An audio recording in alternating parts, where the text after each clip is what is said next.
안녕하세요. 오늘도 서연살롱을 찾아주셔서 감사합니다. 지금은 아버지 사업을 물려받아 열심히 살고 있는 여자입니다. 저는 그리 길지 않았지만 결혼에 실패한 이혼녀예요. 전 남편은 대학에 다닐 때 어쩌다 보니 만나게 됐는데 과는 달랐지만 동아리가 같아서 비교적 얼굴을 자주 보는 저보다 2살이 많은 선배였죠. 남편은 학교에서 꽤 유명했어요. 아니, 학교 밖에서도 꽤 유명했죠. 연예인 뺨치게 잘생겼거든요.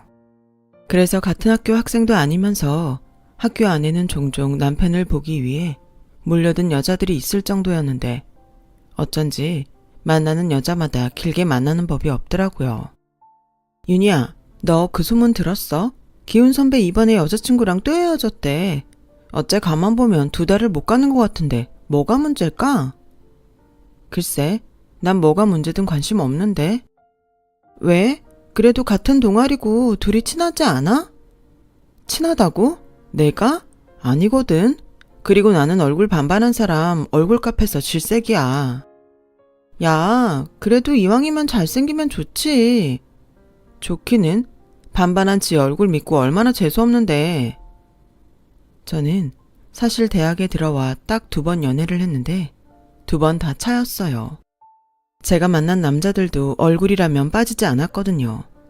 하지만 어쩜 둘 다 그렇게 얼굴값을 하는지 지들이 뭐라도 되는 것처럼 구는데 이젠 2번 다시 잘생긴 남자는 만나고 싶지 않다는 생각을 했어요.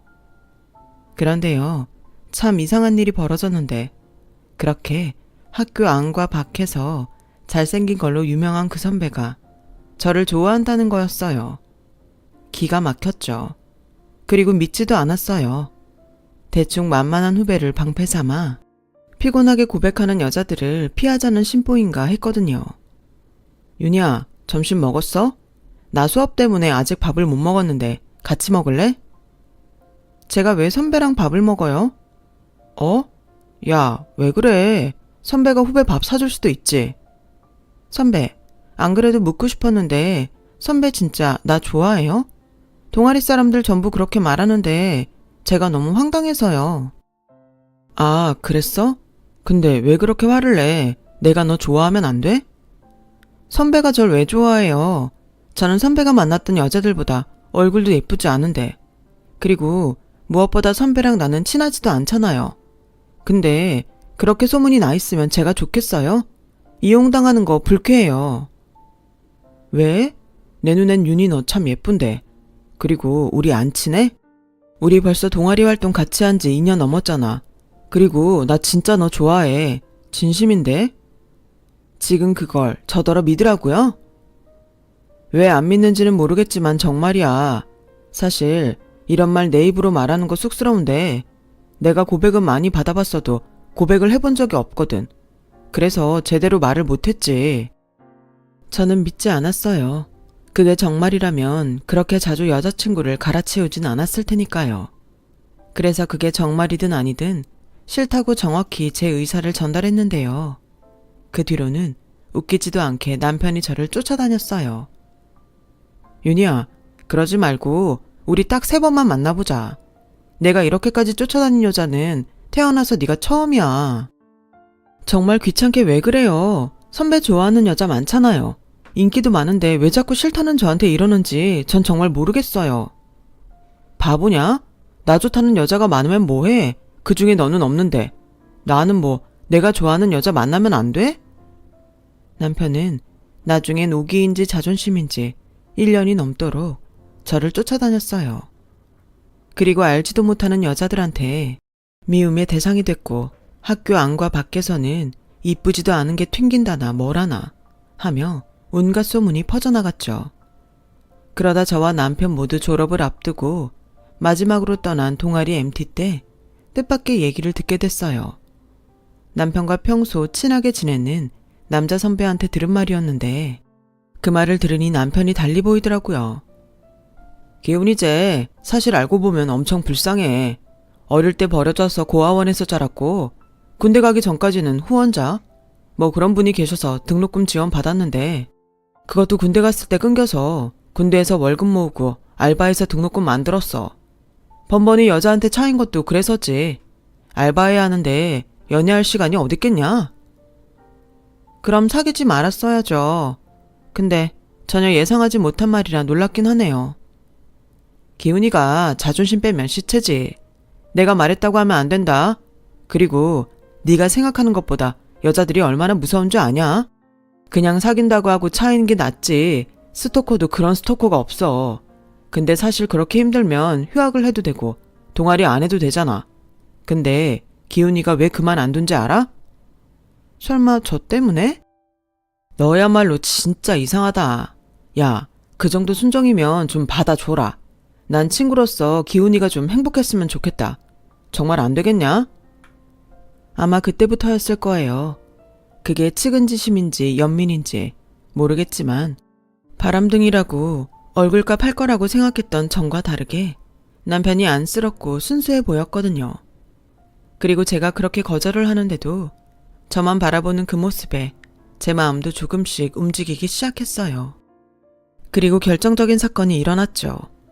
그날은 졸업식이 있는 날이었고 동아리 사람들끼리 조촐하게 졸업 파티 같은 걸 동아리 방에서 했는데요. 분위기 탓인지 제가 술을 좀 많이 먹게 됐어요. 그리고 평소 친하게 지내는 남자 후배 옆에서 깜빡 졸았던 것 같은데 그놈이 그 틈을 타 저를 만지려 했던 모양이었죠. 그리고 그 모습을 고스란히 보던 남편이 그 남자 후배 놈을 가만두지 않았는데 그 난리에 정신이 든 제가 전후 사정을 알게 된 뒤론 문득 그런 생각이 들었어요. 아, 어쩌면 나는 저 선배랑 결혼하게 될지도 모르겠다라고요. 황당하죠. 저도 그런 생각을 하면서 똑같았어요. 하지만 이미 그 사건으로 저는 남편에게 고맙고 미안한 감정을 갖게 됐고 졸업 후에도 여러 차례 남편을 만나게 됐어요. 처음엔 고마운 표시라도 하려고 만났는데 자꾸 만나다 보니 이젠 제 마음이 먼저 남편을 향해 가더라고요. 남편과 저는 그렇게 시작했어요. 남들은 남편이 고아인 거 알면서 왜 만나냐고, 얼굴 잘생겨서 만나는 거면 당장 그만두라면서 부모님까지 언급했는데 오히려 저희 부모님은 남편의 사정을 아시고 더 정을 주셨어요.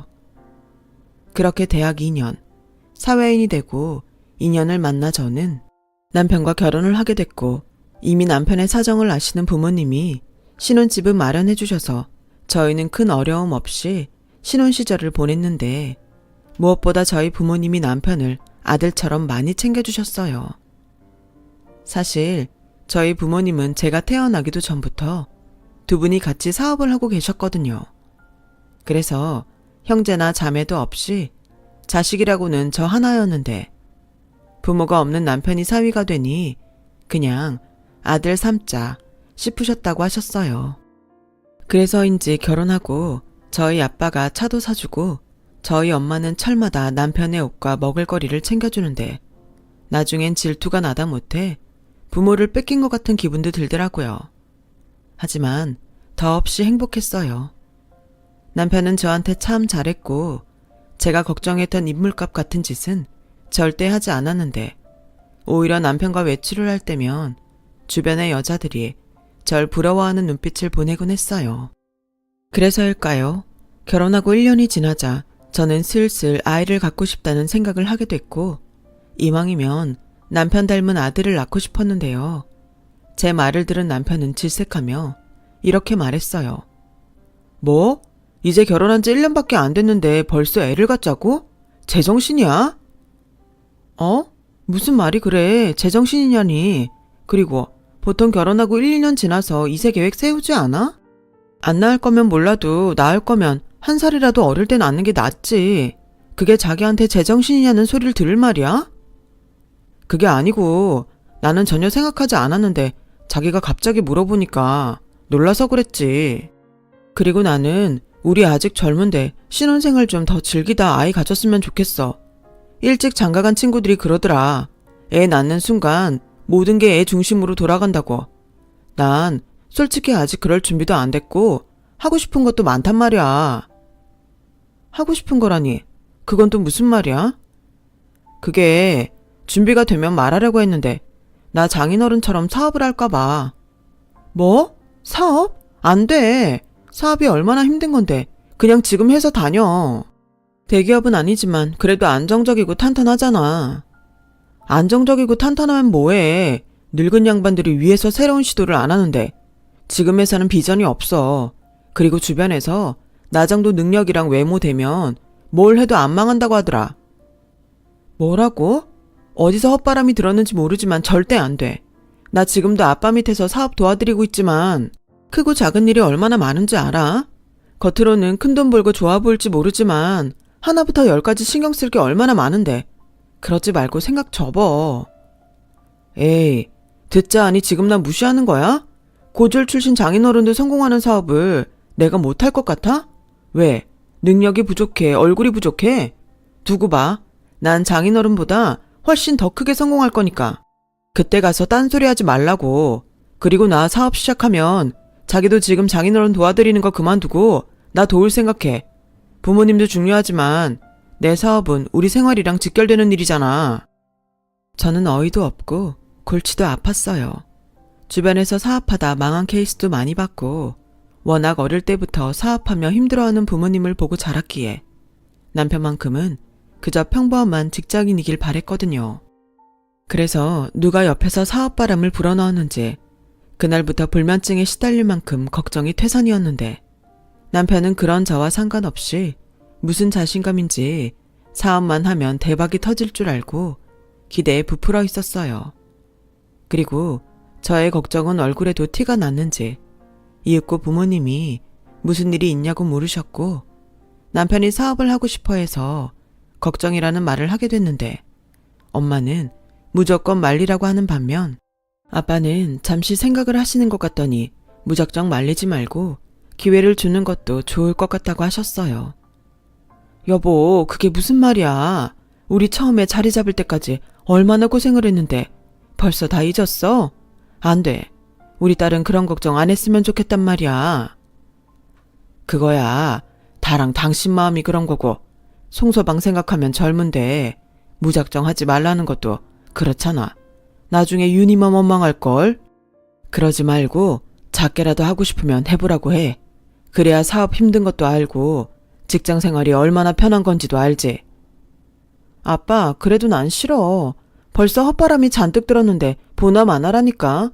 무슨 사업 하려는 건지는 모르겠지만 난 절대 반대야. 그래, 나도 반대야. 그렇게 정사업이 하고 싶으면 당신이 데리고 다니면서 밑바닥부터 가르쳐. 나중에 윤이랑 둘이 우리 사업 물려받으면 되잖아. 듣고 보니 그것도 좋네. 송서방한테 한번 말해봐. 아빠는 그렇다면 대환영이다. 저는 부모님과 다르게 그 제안이 그다지 좋지는 않았어요. 부부가 한 직장에 다니면 좋은 점도 있겠지만 저는 그저 남편이 직장을 그만두지 않았으면 좋겠다는 생각밖에 없었어요. 그래서 부모님이 물어보라는 제안을 일부러 남편에게 말하지 않았어요. 괜히 사업 물려받을 생각에 헛바람 들면 저만 피곤해질 것 같았거든요. 그러면서 제발 남편이 사업하고 싶은 마음이 식기를 바랬는데요. 그렇게 6개월 정도가 지났을까? 그동안 작은 고비는 늘 있었지만 잘 유지되고 있던 부모님 사업이 조금 힘들어지기 시작했어요. 회사가 커지면서 임원 중 한 명이 자금을 빼돌리고 그 와중에 다른 직원이 기술을 유출하면서 문제가 커지기 시작했어요. 전에 없던 큰 위기였죠. 그래서 부모님을 비롯한 저까지 비상이 걸렸고 최선을 다해 손실을 막으려 백방으로 노력했지만 업계에선 저희 부모님의 사업이 망했다는 소문까지 돌기 시작했어요. 그리고 제가 바빠서 제대로 이야기를 하지 못한 탓인지 남편은 아무것도 모르고 녹초가 되어 출근한 저에게 외제차 카탈로그를 보여주면서 헛소리를 하는데 정말 어이가 없었어요. 자기야, 이거 한번 봐봐. 죽이지? 앞으로 사업하려면 CEO가 이 정도 차는 타고 다녀야 하지 않겠어? 아직도 사업 타령이야? 도대체 요즘 왜 그래? 사업은 뭐 아무나 해? 아무나라니. 말이 좀 기분 나쁘다. 그리고 내가 이건 좀 유치한 것 같아서 참았는데 자기 은근 나 무시하는 거 알아? 왜? 내가 고아라서 그래? 뭐? 내가 언제 그랬다고 그래. 난 그냥 자기라도 안정적인 직장을 다녔으면 좋겠다는 거지. 막말로 사업할 돈은 있어? 이 차 살 돈은 있냐고. 아이씨, 차야 지금 차 팔고 부족한 돈은 장인어른한테 부탁하면 되지. 그리고 사업 자금도 그래. 돈 많은 처가뒀다가 뭐해? 서로 상부상조하는 거지. 뭐라고? 가만 보니까 순전히 날로 먹을 생각밖에 없는 거잖아. 지금 우리 부모님 사업이 어떤지 알기나 해? 왜? 처가 사업에 무슨 문제 있어? 그동안 자기가 하도 사업하고 싶다고 헛바람 들어서 말하지 않았는데 지금 우리 부모님 사업이 많이 힘들어. 벌써 망했다는 소문도 돌고 있고. 뭐? 망해? 이게 지금 무슨 소리야? 여태 잘 굴러가던 사업이 왜 망해? 그러니까 이게 사업이야. 잘 되나 싶다가도 까딱하면 이런 위기가 온다고. 그래도 하고 싶어? 에이씨, 지금 그런 소리 할 때야? 언제부터 그랬는데 왜 나한테 얘기 안 했어? 남편은 제 말을 듣고 펄쩍 뛰기 시작했어요. 그 순간 그래도 사위라고 걱정돼서 저러나 싶어 위안이 되기도 했는데 그 다음 남편 입에서 나온 말들이 저를 부들부들 떨게 했어요. 장인어른은 뭘 하셔? 영 가망이 없대? 그게 시간이 지나면 나아질 줄 알았는데 계속 더 힘들어지기만 하니까 아빠도 어쩔 도리가 없나 봐. 회사 돈 빼돌린 사람이 아빠 친구기도 해서 지금 충격이 말이 아니셔. 뭐? 이거 정말 큰일인데? 그럼 이럴 때가 아니잖아. 지금이라도 자기 몫으로 챙겨올 거 있으면 얼른 명의부터 바꿔놔야지. 이러다 회사 망해서 죄다 뺏기면 그땐 어쩌려고 그래? 뭐? 지금 뭐라고 했어? 명의? 그래. 자기는 TV도 안 봐. 회사가 그 지경이면 살 궁리를 해야지. 나한테 미리 말만 했어도 이렇게 손 놓고 망할 일은 없었잖아. 자기 집 사업 망하면 내 돈은 어떻게 되는 거야? 어이가 없다. 그리고 자기 돈이라니 자기가 언제 우리 집에 돈이나 줘봤어? 에이, 장인어른한테 부탁해서 차도 바꾸고 사업도 시작하려고 준비 다 했는데 물거품 되게 생겼잖아. 그러게 자기는 여태 뭐 했냐? 회사가 힘들어지면 알아서 우리 앞으로 빼돌려 놨어야지. 아니지. 지금도 늦지 않은 거지? 아직 안 망했잖아. 지금 그걸 말이라고 해? 그건 범죄야. 난 절대 그렇게 못해. 그리고 이 상황에 자기는 지금 돈 걱정만 하는 거야? 우리 부모님 걱정은 안 돼? 우리 엄마 아빠가 자기한테 얼마나 잘해줬는데 그러고도 네가 인간이니? 못한다고? 개털되게 생긴 마당에 지금 그런 소리가 나와? 아씨, 재수없으려니까. 왜 여태 잘나가던 사업이 망하고 지랄이야? 뭐? 지랄? 말 다 했어? 그래, 다 했다. 막말로 지금 내가 당신 부모님 걱정한다고 뭐가 달라지는데?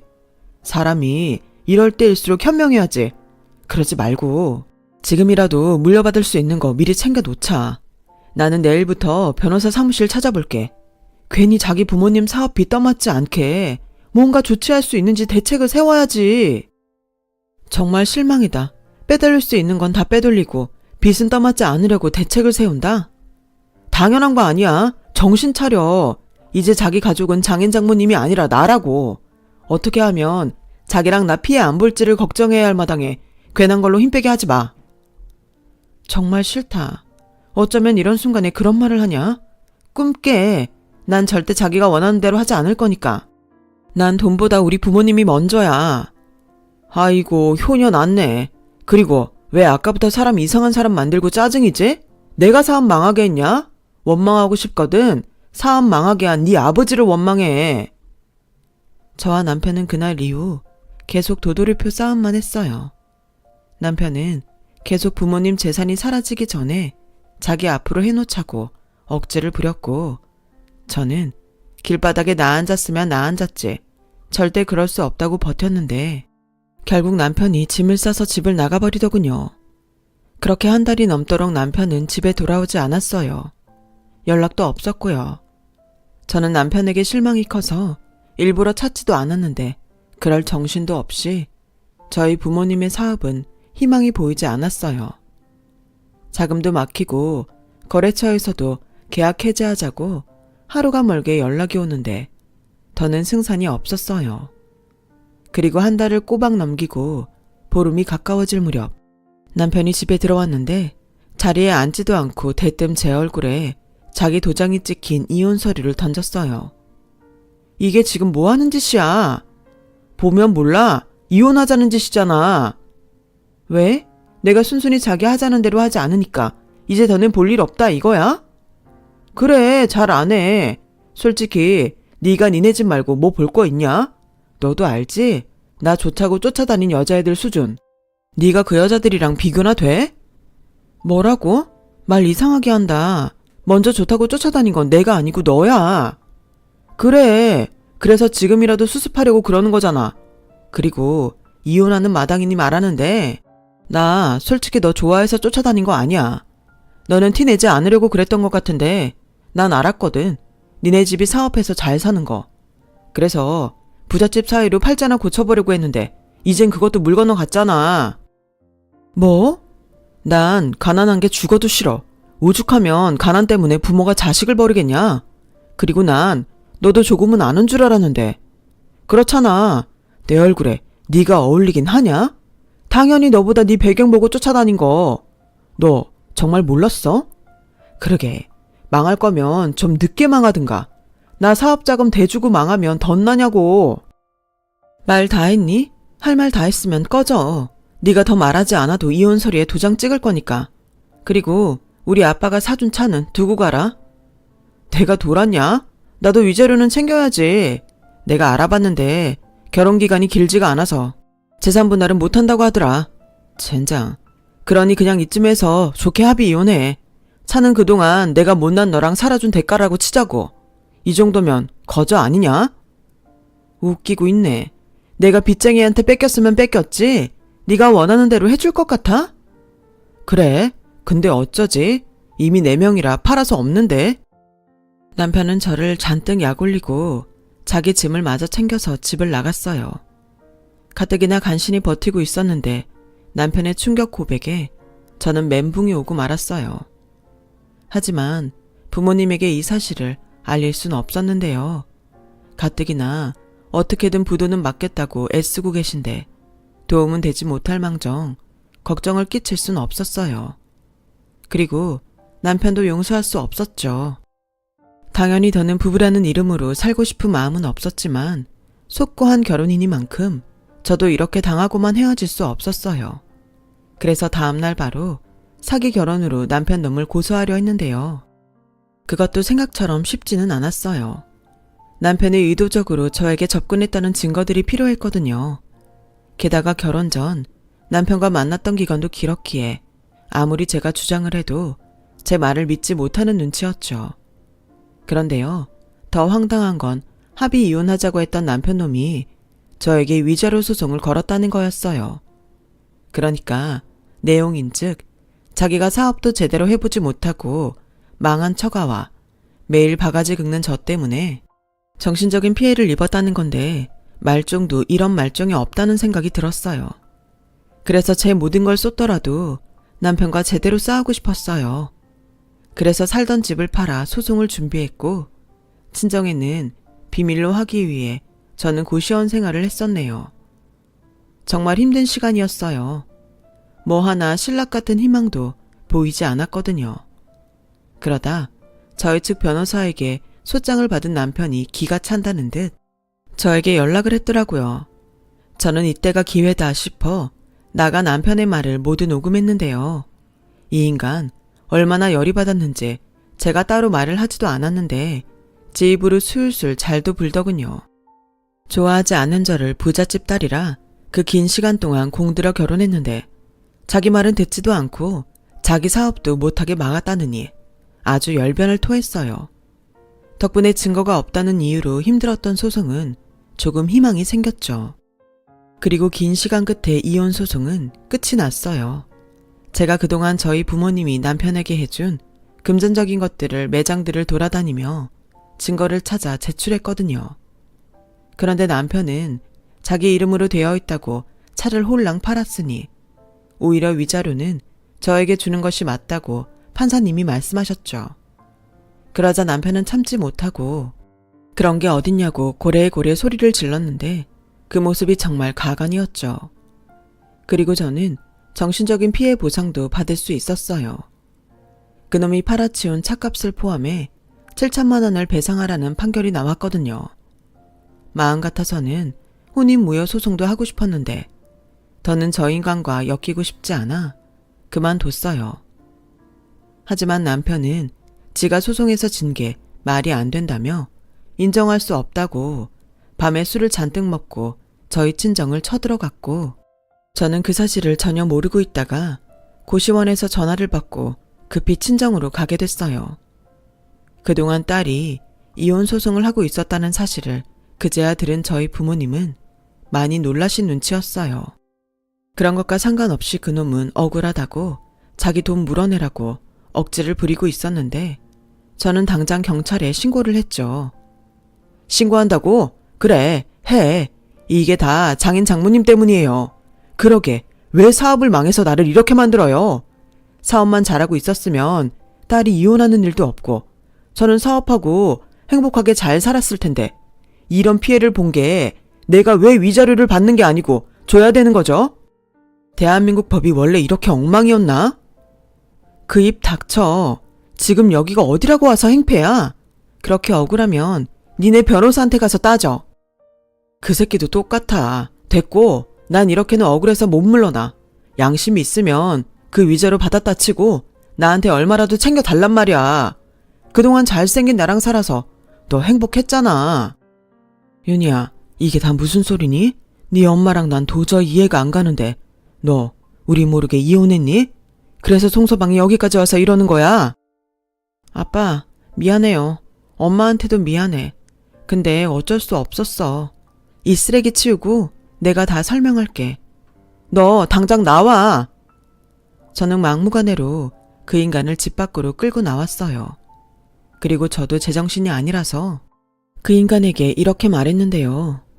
아무리 고아라 부모 생각하는 마음을 몰라도 그렇지 한때는 사위도 자식이라고 그렇게 챙겼던 분들인데 너란 인간은 어떻게 그럴 수 있냐? 돈이면 도리도 없는 거야? 고아들은 다 너처럼 쓰레기냐? 차라리 국어를 해. 그럼 내가 불쌍하다고 몇 푼 쥐어줄게. 그래서인지 그놈은 얼굴까지 시뻘개져서는 화가 난 얼굴로 저를 쳐다봤고 저도 살짝 무서워질 찰나에 신고받은 경찰들이 도착해 무탈할 수 있었어요. 그리고 집에 들어가 부모님에게 자초지정을 설명했는데 저희 엄마는 쓰러지시고 저희 아빠는 그 뒤로 곡기를 끊으셨어요. 제가 이혼했다는 것보다 남편이 그런 놈이었다는 게 아마도 충격이었던 것 같았죠. 정말 죄송했어요. 잘 사는 모습 보여드려도 지금 기운 사업 때문에 힘드신 분들인데 이렇게 실망을 드렸으니 자식으로서 입이 있어도 드릴 말씀이 없었어요. 그래서 그 뒤엔 정말 죽기 살기로 일에만 매달려 살았어요. 주변에서는 빚이 더 생기기 전에 사업을 정리하는 것이 맞다며 회사 정리를 권했지만 저는 포기하고 싶지 않았어요. 부모님이 평생을 바쳐 한 사업이고 남편은 보란듯이 회사를 살려놓고 싶은 마음에 부모님도 손을 놓은 그 사업을 잠도 줄여가며 달렸죠. 그렇게 30년 같은 3년을 살았어요. 밑바닥을 제대로 쳤기 때문에 어느 순간부터는 더 망할 것도 없었고 이제 남은 건 회복하고 다시 일어서는 것뿐이라고 생각한 저는 무모할 수도 있지만 학력, 스펙 같은 조건을 가리지 않고 일하고 싶어하는 젊은 사람들을 채용했어요. 그러자 이제 망했다고 소문이 났던 저희 회사는 저력이 있는 회사라며 재평가되기 시작했죠. 회사 돈을 빼돌린 범인도 잡아 다는 아니지만 어느 정도 돈을 회수할 수 있었는데요. 그러면서 어느새 회사는 조금씩 회복되기 시작했고 그렇게 상승세를 타면서 저는 거의 신들린 듯 일을 했던 것 같아요. 그러면서 저희 부모님도 다시 예전처럼 뛸 힘을 얻으셨죠. 저희를 외면했던 고객사들이 돌아오면서 회사는 위기 4년 만에 다시 본래의 자리로 돌아갈 수 있었죠. 그때 처음 느꼈어요. 사업이 힘든 건 맞지만 참 보람있고 무엇보다 재밌더라고요. 이런 표현이 맞는지 지금도 조심스러운데 그때는 밥을 먹지 않아도 배가 고픈지 몰랐고 잠을 자지 못하고 일을 해도 피곤한지 모를 정도로 일하는 게 좋았죠. 그리고 그런 저의 모습을 본 저희 아빠는 무슨 결심을 하셨는지 저를 대표실로 부르셨고 아주 편안한 모습으로 저에게 이렇게 말씀하셨어요. 아빠가 중요한 얘기를 우리 딸한테 하고 싶은데 아빠 부탁 들어줄래? 뭔데? 아빠가 하는 부탁이면 뭐든 하지. 우리 회사 이제부터 네가 맡아서 해라. 이미 엄마랑은 얘기 다 했고 엄마도 아빠도 이젠 좀 쉬고 싶다. 내가? 나도 엄마 아빠가 쉬는 건 좋은데 난 자신 없어요. 그냥 지금처럼 엄마 아빠 도와서 할래. 뭘 도와? 이미 네가 다 알아서 이만큼 살려놨잖아. 아빠 회사는 그때 이미 한계였어. 지금 이 회사는 네 회사야. 네가 뽑은 사람들이 너를 따르고 그렇게 똘똘 뭉쳐서 일어났으니 앞으로 더 열심히 뛰어봐. 아빠, 우리 딸은 잘할 거야. 이미 너무 잘하고 있고. 그리고 이건 아빠가 물러나면서 새로 취임하는 대표한테 주는 선물. 대표면 대표에 맞는 차가 있어야겠지? 주차장으로 가봐. 주인을 기다리는 차가 있을 테니까. 아빠는 그렇게 저에게 대표직을 물려주시고 선물이라며 비싼 외제차도 사주셨어요. 예전에 남편놈이 보여줬던 그 카탈로그 속 외제차. 그것도 최고 등급이었죠. 그 순간은 이게 다 무슨 일인가 얼떨떨하기만 했는데 아빠 뒤를 잇는 대표가 된 이상 더 잘하고 싶은 욕심이 생기더라고요. 그 뒤로는 저를 믿어주는 부모님을 위해서라도 회사를 더 잘 키우고 싶었어요. 그래서 초심을 잃지 않고 부단히 노력했는데요. 그러다 하루는 중요한 미팅 자리가 있는데 전날 비가 와서 가는 길에 세차를 해야겠다고 생각하게 됐어요. 그리고 그때 마침 약속 시간도 남았는데 눈에 보이는 세차장이 있었고 저는 잘 됐다는 생각에 차를 세차장으로 끌고 갔는데요. 그렇게 도착한 세차장에서 정말 끔찍한 재회를 하고 말았어요. 제가 안내를 받은 곳에 차를 주차하고 내리자 작업복을 입은 전 남편 놈이 거기 있었거든요. 그놈 역시 차에서 내린 저를 보고 많이 놀란 눈치였는데 이윽고 말을 붙여오더군요. 오랜만이다. 잘 지냈어?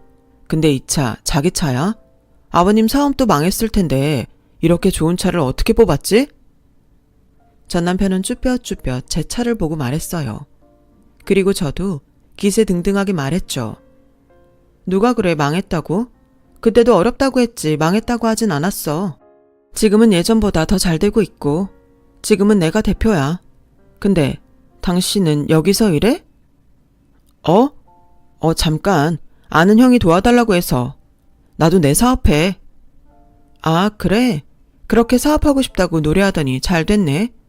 그나저나 얼마나 고생을 했길래 얼굴이 그 모양이야. 잘난 얼굴이라고 그렇게 떠들고 다니더니 말이 아니네. 사업이 많이 힘든가 봐? 저는 사실 알고 있었어요.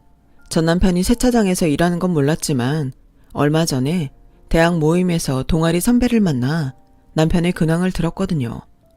그놈은 저와 이혼을 하고 대출을 받아 기어코 사업을 한 모양이었어요.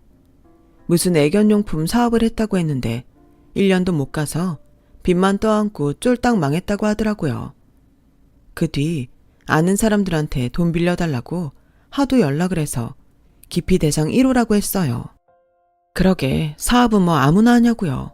얼굴 잘생기면 반은 먹고 들어간다고 그렇게 주변에 자신만만했다고 하는데 이렇게 세차장에서 만나게 될 줄은 꿈에도 몰랐어요. 저는 1분 1초라도 빨리 그곳을 빠져나가고 싶었어요. 그래서 세차 잘 부탁한다고 말하고 자리를 떠났는데 그것을 시작으로 전 남편 놈은 저에게 계속 연락을 해왔어요. 그러더니 무슨 염치인지 저에게 다시 시작하자는 말 같지 않은 소리를 하기 시작했죠. 지난번엔 내가 정말 잘못했어. 지나고 생각하니까 나도 내가 왜 그랬나 싶더라고. 가장 힘든 사람은 자기랑 장인 장모님이었을 텐데 남편이자 사위라는 놈이 그런 한심한 생각이나 하고 있었다니. 쇼하고 있네. 이제 와서 그런 소리 하면 내가 좋다고 할 것 같니? 그때 분명히 네 입으로 말했잖아. 우리 집 배경 보고 나 꼬신 거라고. 왜? 우리 부모님 사업 안 망했다고 하니까 다시 어째 보고 싶어? 아니야, 절대 그런 거 아니야. 그리고 솔직히 그때는 어려서 자기 집 돈 보고 쫓아다닌 거 맞아. 근데 가족이 없던 내가 처음으로 갖게 된 가족이었잖아. 나 그 뒤로 정말 그리웠어. 장인 장모님이 날 얼마나 아들처럼 생각해 주셨는지 정말 뼈저리게 느껴지더라고. 그래서 억울하다고 우리 부모님 앞에서 그 난리를 쳤냐? 미안해. 당장 너무 힘들어지니까 정신이 나갔어. 하지만 정말 반성 많이 했고 후회도 했어. 그래서 내가 차 판 돈이랑 위자료 다 줬잖아. 이런 말 어떻게 들릴지 모르겠지만 나 자기 많이 사랑해. 지금도 마찬가지고. 됐다 그래. 사랑 같은 소리하고 자빠졌네. 자기야, 못 믿는 거 알아. 나라도 못 믿지. 근데 나 진짜 많이 변했어. 예전처럼 생각 없이 그렇게 살지도 않고 지금은 뭐가 소중하고 우선인지 너무 잘 알아. 그러지 말고 나한테 한 번만 더 기회를 주면 안 돼? 평생 자기한테 잘할게. 당장 합치자는 거 아니야. 천천히 연애도 다시 하자. 응? 전 남편은 무슨 멜로 영화 주인공이라도 되는 듯 저 혼자 북치고 장구치면서 그렇게 애걸복걸했어요. 그리고 예전에 그랬던 것처럼 저에게 온갖 정성을 쏟아가며 회사로 꽃도 보내고 선물도 보내는데 정말 싫었어요. 저는 이미 전 남편이라면 치가 떨리는데 저 인간이 저러는 것도 무슨 꿍꿍이가 있다고 확신했죠. 그래서 동아리 선배들에게 연락해서 만나자고 했어요. 그리고 최근 전 남편 놈에 관한 이야기를 했는데 한 선배 얼굴이 일그러지더군요. 너 기억나? 기훈이랑 제일 친한 애 있잖아. 아마 걔가 너한테 일부러 고하니 불쌍하니 그런 말을 했을 텐데. 기억나요. 그 선배가 왜요? 내가 최근에 걔를 우연히 만났거든. 그리고 자연스럽게 기훈이 얘기를 하게 됐는데 걔가 하는 말이 재혼할 여자가 있다는 거야. 그게 너는 아닌 것 같았는데. 그럼 지금 송기훈이 양다리를 걸치고 있는 건가? 걔도 가만 보면 송기훈하고 하도 짜고 치고 해서 믿을 수가 없긴 해. 그런 거였어요. 난 그런 줄도 모르고. 그나저나 그게 정말이면 큰일인 거 아니에요? 꼴에 양다리라니. 걔 원래 그래. 양다리면 양호하지. 원래 송기훈 학교 다닐 때부터 반반은 지 얼굴만 믿고 순진한 여자애들 등쳐먹고 다녔어. 뭐 알바한다고 떠들고 다닌 것 같은데 말이 알바지. 여자애들 돌아가며 만나는 게 알바였을걸? 걔들이 밥도 사주고 옷도 사주고 심지어 용돈 주는 애도 있었으니까. 근데 저 궁금한 게 있는데 그럼 선배들 다 알면서 그때 왜 저한테는 아무 말 안 하셨어요? 그게 있잖아. 우리도 속았어. 너는 원래 다른 여자애들이랑 달랐잖아. 그래서 기훈이가 너는 정말 좋아하는 애라고 생각했지. 네가 그렇게 싫다고 하는데 너만 챙겼잖아. 미안하다. 걔가 그렇게 큰 그림 그리고 있을 줄 우리가 알았겠냐? 우리도 그땐 어려서 그런 생각은 못했지. 아무튼 조심해. 아마 먼저 망한 사업 때문에 빚도 많을 거야. 저는 선배들을 만나고 온 뒤로 너무 화가 났어요. 그러니까 결국엔 또 똑같은 수법으로 저랑 잘해보려고 하는 거잖아요. 그래서 전 이번에야말로 그 인간을 제대로 물먹이자 다짐했고 다음날 또 애걸복걸하는 전화가 오길래 이렇게 말했죠. 좋아. 그렇게 변했다고 하니까 기회를 줄게. 그럼 내일 저녁에 만나서 밥부터 먹을까? 다시 시작하는 첫날이니까 좋은 데 가자. 레스토랑은 내가 예약할게. 문자 보낼 테니까 내일 7시까지 거기로 와. 알겠어. 고마워. 내가 자기한테 진짜 잘할게. 기대해도 좋아. 문자 보내줘. 내가 근사하게 차려입고 꽃다발도 사서 갈게. 빨리 내일이 됐으면 좋겠다. 보고 싶어. 저는 소름이 끼쳐서 그놈의 전화를 최대한 빨리 끊었어요. 그리고 전에 만났던 선배에게 전화해서 수단과 방법을 가리지 말고 그 인간이 만난다는 여자친구 연락처를 알아봐달라고 했는데요. 다행히 그날 초저녁 그 선배에게 그 여자친구의 연락처라며 연락이 왔어요. 저는 서둘러 그 번호로 전화를 걸었고 저는 저의 신분을 밝히고 만나자고 청했어요. 그 여자는 안 그래도 저와 너무 만나고 싶었다며 당장 만나자고 했고 그렇게 그놈 때문에 저는 한 여자와 마주하게 되었어요. 궁금했어요. 전 와이프가 어떤 사람이었는지. 그래요? 그 인간이 나에 대해서 어떻게 말하던가요? 돈 보고 쫓아다녔는데 망해서 지가 찼다고 하던가요? 차인 건 저예요. 최근에 다시 만나서 잘해보기로 했다고 헤어지자고 전화 한 통 하더라고요. 그래요? 그게 언제예요? 일주일 정도 됐어요. 쓰레기도 그런 쓰레기가 없네요. 내가 언제 지랑 잘해보겠다고 했다는 건지. 그러지 말고 우리 같이 복수해요. 그놈이 이제라도 정신 바짝 차리게 제대로 한 방 먹이자고요. 저는 그렇게 그놈이 버린 여자친구와 복수를 계획했어요. 일부러 한 30분쯤 늦게 도착했는데 직원의 안내를 받고 룸의 문을 열고 들어가니 한껏 빼입고 꽃다발을 앞에 둔 그 인간이 환한 얼굴로 저를 맞이하더군요. 왔어? 차가 많이 막혔나? 하도 늦길래 걱정했어. 미안, 회의가 늦게 끝났어. 많이 기다렸어? 아니야, 다른 것도 아니고 자기 기다리는 건데 나한테는 기쁘고 설레는 일이지. 그리고 이거 자기 좋아하는 꽃으로 사봤는데 마음에 들지 모르겠어. 그리고 나 어때? 오늘 자기 만난다고 신경 좀 썼는데. 멋져. 자기는 잘생겨서 머리보도 태가 나잖아. 그렇지? 그건 그래. 하지만 오늘은 나보다 자기가 더 빛난다. 우리 자기가 이렇게 예뻤나? 난 정말 멍청해. 이런 여자를 그렇게 어이없게 놓쳤다니. 나 진짜 잘할 거야. 다신 자기랑 헤어지는 일 없어. 설사 자기 회사가 망해도 절대. 그래? 근데 나도 뭐 하나 물어봐도 될까? 뭔데? 뭐든 물어봐. 혹시 나랑 이혼하고 만나는 여자 있었어? 재혼할 여자가 있었다고 하던데. 어? 그건 어떻게... 근데 지금 헤어졌어. 자기랑 다시 만나기 전에 이미 끝난 사이라 자기가 걱정할 일 없는데. 그래? 여자친구랑 말이 좀 다르네. 어? 여자친구? 아, 맞다. 내가 빈손으로 오기가 그래서 자기 주려고 선물 가져왔는데. 에이, 뭐야. 뭘 또 그런 걸 준비했어? 그냥 와도 되는데. 나한텐 자기가 선물인 거 몰라? 근데 뭘까? 지갑? 시계? 아니면 차? 뭐야, 고작 생각하는 스케일이 그것밖에 안 돼? 실망인데. 뭔데 그래? 그럼 혹시 집? 아파트? 전 남편 놈은 기대감에 얼굴이 상기되다 못해 금방이라도 터질 것처럼 오바했어요. 그리고 저는 이젠 때가 됐다 싶어 큰 소리로 외쳤는데요. 수영씨, 들어와요. 내가 판 다 깔았어요. 전 남편 놈은 제 입에서 지가 최근에 찬 여자친구 이름이 나오자 그대로 얼어버렸어요. 그리고 성난 코뿔소처럼 흥분한 채로 들어온 전 남편의 여자친구는 그대로 돌진해 그놈의 머리채를 잡는데 막장도 그런 막장이 없더라고요. 누가 알았을까요? 제가 이런 막장 드라마의 주인공이 될 거라는 걸요.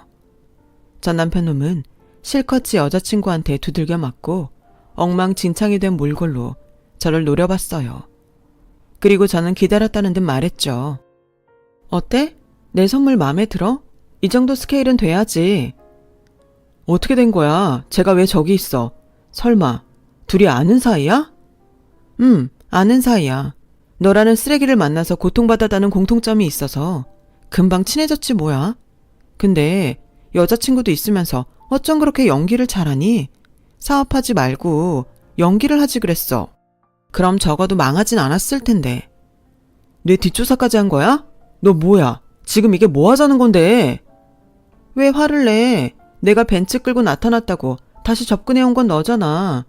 내가 네가 얼마나 구린 인간인지 아는데 한 번 속지 두 번 속겠니? 그렇게 날 순진하게 본 거야. 이거 너무 영광인데? 저도요. 너무 고마워서 어쩌죠? 이런 인간 말종인지도 모르고 결혼했으면 제 인생 어떻게 됐을까 상상만 해도 끔찍해요. 윤희 씨 만나서 정말 다행이에요. 제가 어떻게 감사 인사를 해야 할지. 저 인간 저 아니면 죽는다고 한강에서 생쇼까지 한 사람이에요. 전 그게 사랑인 줄 알았는데 실체는 그냥 돈만 밝히는 개였네요. 아니야 자기야, 오해야. 저 여자가 나랑 헤어지고 그걸 못 받아들여서 지금 일부러 꾸며낸 소리를 하는 거야. 우린 진작에 끝났어. 맹세해. 전 남편은 그 와중에도 지푸라기라도 잡고 싶은 심정이었는지 무릎까지 꿇고 저에게 매달렸어요. 그리고는 저랑 이혼 후 힘들고 외로워서 잠깐 만난 여자라며 아무 감정 없었다고 했어요. 그리고는 내가 사랑한 사람은 이 세상에서 오직 임윤희, 자기밖에 없어. 정말이야. 진심이라고.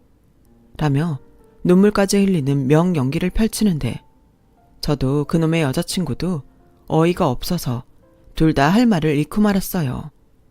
하지만 여기까지 온 마당에 쐐기는 박아야 했기에 저는 제 치맛자락을 붙잡은 그놈을 뿌리치며 이렇게 말했죠. 이제 그만해. 내가 이 판 짜면서 너란 놈에 대해 알아보지 않았겠니? 그리고 지금까지 네가 어떻게 살았는지 내가 다 알아. 그리고 나는 뭐 널 모르냐? 그런 소름 끼치는 거짓 연기 그만해. 토할 것 같으니까. 당장 이자낼 돈도 없어서 허덕인다며 그 세차장 아는 형이 그러더라. 에이씨, 이젠 안 속는 거야? 옛날엔 이렇게 하면 잘 속았는데 임윤이 많이 컸네. 근데 이건 좀 너무하지 않냐? 내 상황 뻔히 알면서 옷 사고 꽃 사고 왜 돈을 쓰게 하고 지랄이야. 그래, 네 말이 다 맞아. 네가 내가 사고 싶었던 벤츠 타고 딱 나타나서 사업하면서 잘 산다고 하니까 다시 꽃이라고 했다. 솔직히 내가 이렇게 된 건 다 너 때문이잖아. 나 때문이라고? 그래, 그때 니네 집 사업 그렇게 되지 않았으면 우린 아무 문제가 없었다고. 그럼 나도 사업 잘하고 잘 나갔을 텐데 내가 이렇게 망가진 건 다 너랑 니네 부모 탓이야. 설마 망한 척 쇼한 건 아니지? 쇼한 거라도 상관없어. 내 인생 책임져. 보상하라고. 뭐 눈엔 뭐만 보인다고. 됐다. 너란 놈은 정말 답이 없어. 보상? 놀고 자빠졌네. 저는 헛소리나 삑삑하는 그놈과 더는 상종하고 싶지 않아 그대로 자리를 떠나려고 했어요. 그러자 찰가머리처럼 저를 붙들고 그놈은 늘어졌고 애원인지 협박인지 모를 말을 하는데 정말 어이가 없었어요. 돈 많이 벌었다며.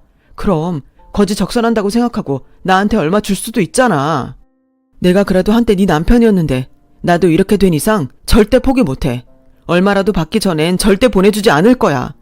난 사업도 망했고 빚만 잔뜩 지고 세차장에서 일하면서 비참하게 사는데 이건 너무 불공평하지. 내가 준 위자료라도 다시 내놔. 나도 숨 쉴 구멍은 있어야지. 정말 구질구질해서 못 듣겠네. 이거 안 놔? 적당히 경고만 하고 넘어가려고 했는데 경찰 불러? 불러. 나도 2판 4판이야. 당장 이자도 못 내서 죽게 생겼는데 경찰이 대수야? 그러지 말고 나 다시 사업할 수 있게만 도와줘. 그렇게 하면 해주면 다시는 네 앞에 나타나지 않을게. 사업? 아직도 정신을 못 차린 거야? 아님 지금도 네 얼굴 하나 믿고 그러니? 웃기지도 않아. 넌 절대 사업할 그릇이 못 돼. 수영씨, 미안한데 경찰에 신고 좀 해주세요. 이미 했어요. 출동한다고 했으니까 금방 올 거예요. 저도 이참에 저 자식 고소라도 시원하게 할까 봐요. 그러자 망연자실한 얼굴로 그 사람은 저를 붙들고 있는 손을 놓았어요.